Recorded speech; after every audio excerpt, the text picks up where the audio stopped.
Selamat datang di channel Bukan Sultan, mengenal Raja Orahilifa'u Duada Lahilu'u. Sebelum kita masuk pada penjelasan, jangan lupa untuk mensubscribe channel ini supaya kita bisa terus membuat konten-konten menarik lainnya. Raja Orahilifa'u atau Lahilu'u terkenal sebagai pemimpin utama pasukan Nia Selatan melawan Belanda. Beliau memiliki ribuan pasukan asli Orahili dan ditambah lagi dengan pasukan cadangan dari daerah-daerah sekitarnya yang bersekutu dengannya. Pada tahun 1800-an, Lahilu'u menjadi penguasa atau Balezi Ulu di Orahilifa'u.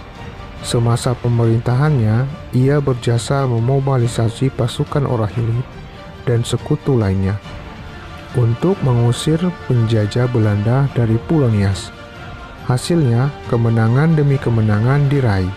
Kegigihannya melawan para penjajah membuat orang Belanda menjulukinya sebagai The Verzeer der Hollanders, pengusir orang-orang Belanda.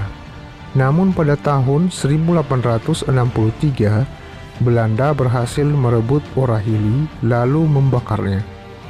Ekspedisi Belanda ke Orahili Nia Selatan mengakibatkan terbakarnya istana Raja Orahili yang ditempati oleh Balezi Ulu Duada Lahilu'u.